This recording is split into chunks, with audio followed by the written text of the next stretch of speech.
I have to let you know who are watching what the mission of this show is. As Brad said at the beginning, is to expose the devil. And when you commit to exposing the devil, when you commit to the creed that silence is compliance, in other words, what you know about the devil, you keep it inside. You try to let that brother stay covered up instead of exposing him and snatching him, letting him be buck naked. When you don't want to be, when you don't want to let him out, or when you do let him out, there is backlash. There was serious backlash. So what happened to me, my prayer request is for my family. Speaking of traveling, my wife is flying tomorrow. She's got a training in Utah.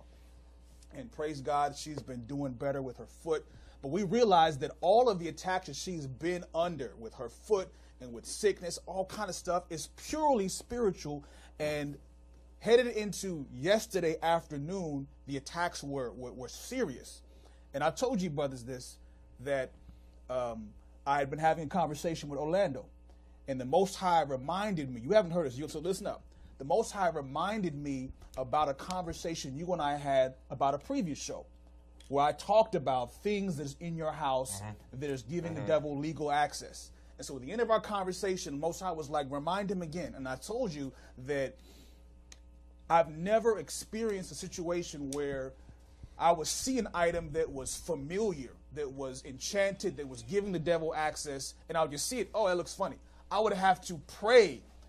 I would have to be inspired to pray to have my blinders removed, and then he would do it. So I told you that, and I hang up the phone, and the Most High is like, why aren't you practicing what you're preaching? Why aren't you praying about it? You think that you had a clean-out session 2 months ago, you cleaned out your house, you think that things aren't still coming back and forth, the transactions aren't being made on a daily basis. So I prayed, and he showed me to an item in our house, and he walked me through getting rid of that item. Next morning, my wife was feeling better. Most High was like, that's the tip of the iceberg. Go to church, come back, flies all over the garage steps. I don't have time to go into, but that's one of the manifestations. Yes, you do. What are those flies mean? One of the manifestations of the devil are flies. One of the manifestations is an irritant. In our case, because we know, or my case, because I know, it is a reminder that your prayers are mamby-pamby prayers. Your focus in your intercession is not Ephesians 6:12 focused. You're walking out there with blinders on, not realizing that what you're about to do, whether it was yesterday's event that we went to, whether it's this event, is causing serious damage to devil's kingdom. And you can't go through there thinking there ain't going to be no get back. If you do, you are ignorant. Ignorance is bliss. Get back. What you mean, get back? Get back meaning he is going to retaliate. He's going to hit back. Okay. But let's not give the devil too much power. True. Because the Bible says, the Son of God says, I have given you all power. True. So if we have all power, how much power does the devil have? None. He has none. The only power he has is what's being redirected by the Most High to fashion us in the form where we will be spiritually mature. Come on, man. Both of you see what I'm saying? Hey. That's the only power. So we have no reason to be afraid of the devil. So we see all these flies and they're just moving around. And I was like, I have no time to deal with this. And we went out. I went out to the show. And I told my sister who saw it, and she was like, what's going on? She was freaking out, but she knows because I've testified the things that are going on in our life, in our house. And I said, no trip, they'll be dead by the time I get home. Guess what? Came back, all of them dead. It's about 500 flies covered on the bottom of my garage. They were alive and well, buzzing and well. They're all dead. It was just a reminder of who we serve and the type of prayers we need to be praying. If we are on this show or we're doing a ministry event and we're not exposing the devil, we're wasting our time. We can talk about all kind of things. And I love the word. Don't get me wrong. I love the word. There are a lot of stories we can get into. I have conspiracy theories about like David and things like that. But at the end of the day, we got to call this brother out. So my prayer is not just for my family, for my wife who's traveling, but for all of our families, that we will stay vigilant in praying and staying prayed up and not letting any one of these distractions take us out, not even fighting amongst ourselves. There was one of my church members, my church from back in Arizona posted a video on social media that you guys may have seen. It was a couple or some individuals who were in Africa and they were watching from afar these pack of impalas. And there was a gang of them just kind of chilling over here, and these 2 males that were just scrapping. Yeah, I saw that. You saw that? Yeah. They were locked horns, just locking. Yeah, All of a Joe. sudden, most of them just raise a spot real quick. They just dip out. But they're just so locked in what they're doing, and all you see in the background is just dust. Those, yeah. Something's coming. Something's coming. Yep. I think it was a lioness. It was I don't know. it was a male lion. A male lion. And Okay. he was creeping at first. He was coming in slow. Right. And he started picking up speed because they kept bucking. It was just like this, locked just going. in. They were distracted. They were distracted. By their own personal beef. Right. Yeah. They didn't realize that the enemy of both of them Yes. was coming. That's right. Until it was too late. They He got realized one. like he was like a foot away, like whoa, and then boom, He got one. snatched him up. Which one? It They was, were circling. They were like circling. this. They were So battling, yeah. they was back and forth. One of them. One of them got away. Yeah, one of them got. The other one got away. And I'm One glad of them that got you away. mentioned that because there are times that we're distracted and the enemy attacks us, and you might get away. You better praise the Most High for that, because And we not also everybody need to be gets mindful away. of praying for the other one. Yeah, there you go. That we're locked horns with. We get so caught up with the fact that, hey, I'm beefing with you. Whole time I ain't beefing with That's you. it. I'm beefing with the one that's causing the beef. That's it. He creeping. The He's devil creeping. is like a roaring lion, seeking who he may devour. That's why So that when he video gets was so us pertinent. On Yeah. the house with each other, he creeping. He just waiting to see which one of these jokers is weaker. That's right. Because That's we all got a weakness. He wants to know which one is weaker. He ain't gonna never go at the strongest one of the pride. That's a predator. Because he a sucker. He's a He punk. a sucker. He's a coward. He's a punk. He ain't gonna jump out there with the boss. He not. He gonna go for the weak one. If it's 2 weak ones fighting, all he know is let me just watch these 2 weak ones and I'm gonna get one of them. Right. But if you praying for the one that you determine or clearly is weaker than you because you prevailed against him and you're weak yourself and you know you're weak yourself, ask the Most High to protect the one you defeated from this enemy that you might have saw the dust. You saw some jumping in the back. He's like, hey, look, hey, Slim, hold it, look, man, look. Oh, stop swinging. Yes, Look. yes. We ain't got no win here. He coming though. Right. Let's let's join together and be in opposition of him. Against him. Yeah. That's it. Against him. Divide and conquer. That's the enemy's strategy. Sit back, eating popcorn, sipping tea while we just fight each other, and he's like, bam, bet. But as soon as we unify, oh, bruh, he starts to run it. You know what I'm saying? You ever seen a lion run from a pack of hyenas? Yeah, when they deep. Oh, yeah, when they deep. And they hear that. He lion don't want no parts of that. They don't want no parts. It don't matter how big they are. They move. So let's be vigilant and let go of our complacency. That's my prayer. Man. I'm ready to flip this table over. Both of y'all yelling back and forth like this. Now check this out. As much as the devil would love to bring about distractions in the midst of the Ruach working, there are also moments where the Most High will silence nature everything. Right. and everything. You can Silence speak to that, everything. can't you? Yeah, Right. silence What nature. happened? Well, I'll tell you. So when I was convicted to take this item outside of my house, I'm wrestling with the Most High, not wanting to do it, not wanting to take it out because it's cold. It's late. My wife and I about to go to bed. It's like 11 o'clock. And she just gets this back spasm out the blue. Out the blue, just her back is just spasming. And so I had bought her a massager for when she was pregnant. And she's like, can you go get it, please? And so I'm looking for it, can't find it. It's been hidden from me. I know after the fact, it was hidden from me. So I go downstairs to my office, and Most High was like, well, since you're here, just go on and get that vase up out of there. I'm like, nah, man. I'm like, I'll do it tomorrow. Like, no, get it up out of here. Is that how it started What do you mean? with the vase? He told you prior to that morning that there's something that need to go. So after maybe our you don't. conversation, I mean, after our conversation, he said you need to practice what you preach. So I prayed the prayer, and then the very next day, I'm making some food for my wife, and then he tells me go into the dining room, and I'll show you when you go in there. there you go. And so I go in. My wife said, "What are you doing?" So I go in there, and then my eyes just focus directly on this vase, which had belonged. It was in the house when we got there. And he said, "That's it." And I'm like, And I tell my wife about it. She's like, "Well, anything that was left in the house, we can give to Goodwill, no big deal." But something happened to distract us where I did not get rid of it. Right. And her problem persisted. So the next time, now I'm downstairs. Most High says, "Go and get up out of here. Get that vase up out of there." And I'm like, "It's cold outside. I don't have my shoes. Look, your slippers right there. Go and put them on." So I put in my slippers. I'm like, man, let me just put it. Can I just put it on the patio? I don't want to go because our house faces. I don't want to call it a wash. That's what we call it in Arizona. It's just forest. Bunch of land back there. There's animals will come. There's deer that will come. Hold on, you said you don't want to call it a wash. Yeah, wash is what we call it. I'm just saying, you don't want to call it a wash, Right. but it's a forest. Right. And you in for a wash. There you go. Okay. All right. I like that. Yes, sir. Yes, sir. Yes, sir. I'm in Fort Washington, right? Right. So I'm trying to negotiate with the Most High. By the way, don't try to negotiate with the Most High. Come on, you can't do it. You can't do it because to negotiate, both parties must have something of value to bring. Come to the on, table. bro. Come on, Darien. What you gonna give him, right? So anyway, I'm trying to negotiate with him, and I get to the patio, and I know that I have to go and take this outside of the grounds. Right. It has to be away from the legal authority. Take it away. Right. So I'm looking downstairs. It's dark, and I have 2 dogs that are downstairs, and they'll bark at every little thing, and they'll start howling and wake up the whole house. So my next excuse is, man, these dogs are going to wake up everybody. As soon as I go down the steps and try to go out and get rid of this vase, they're going to start barking, and I'm not here for it. Mosai says, I've shut the mouth of the dogs. Now, that's what we have to pay attention. It ain't that he did it and the dogs didn't bark. He did it because the Most High told him the dogs ain't going to bark. That's right. Understand that. He told Daniel, what?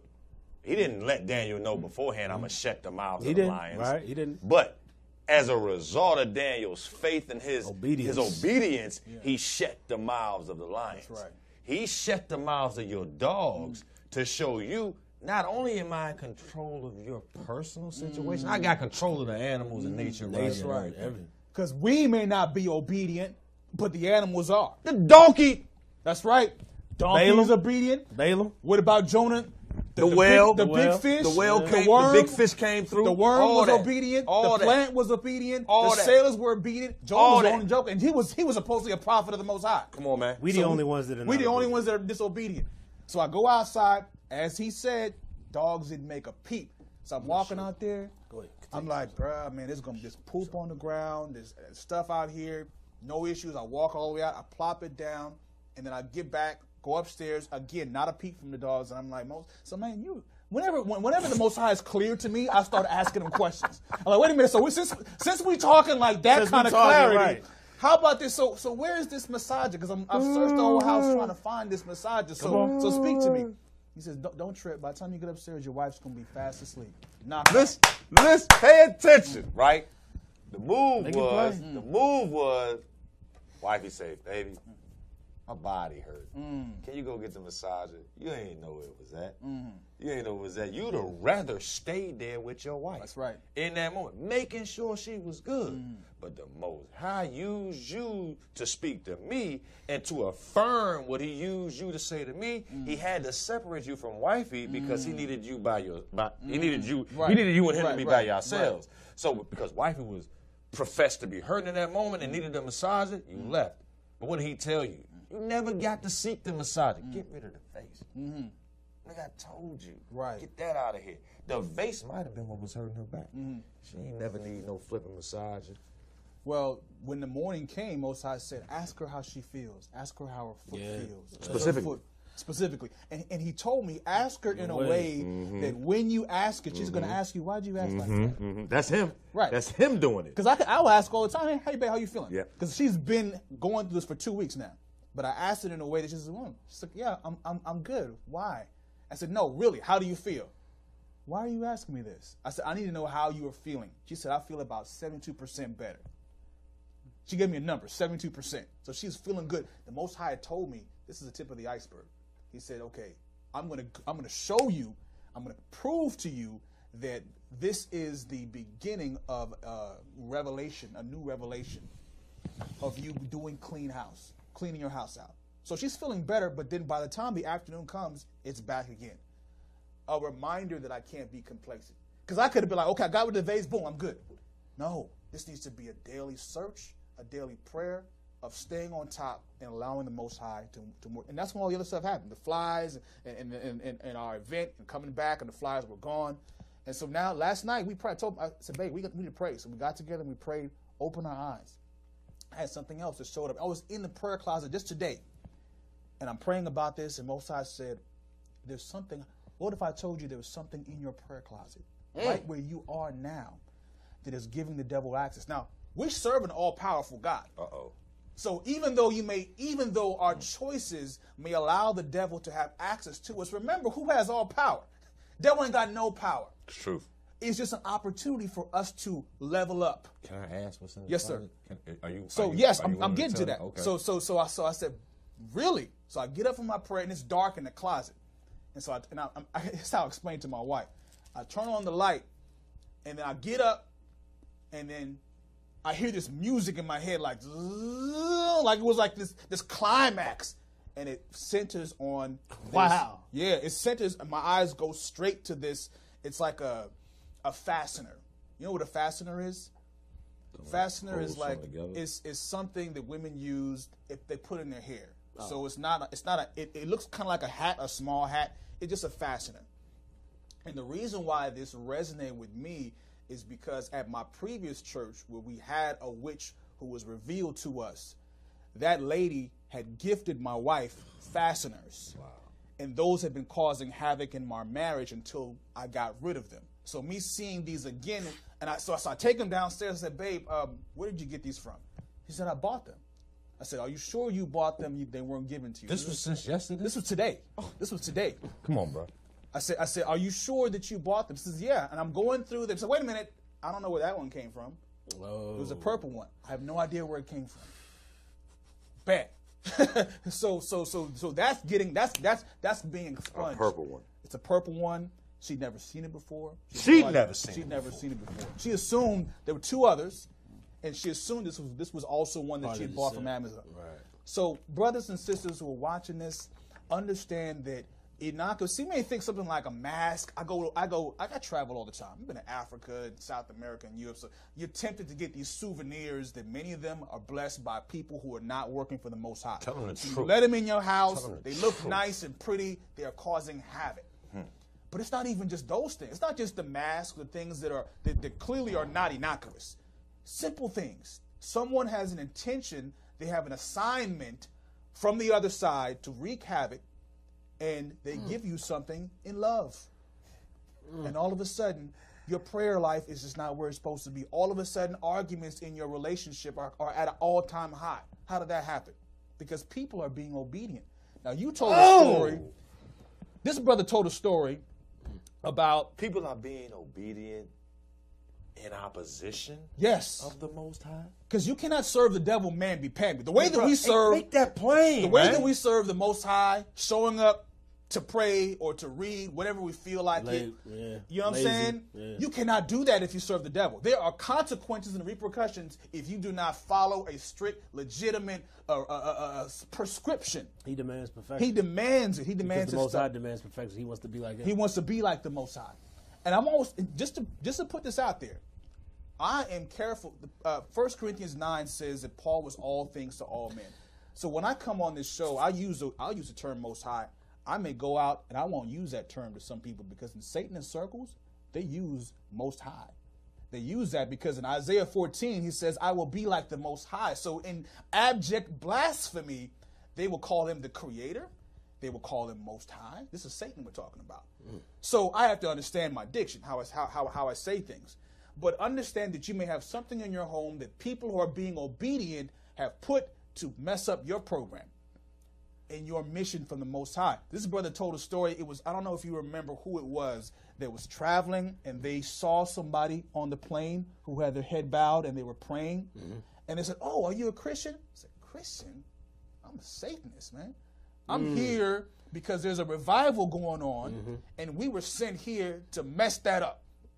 Like these brothers are and sisters, they are legitimately obedient. They're dedicated. They're not taking any time off. Our enemy is not taking time off. They're working overtime. And we sitting around playing.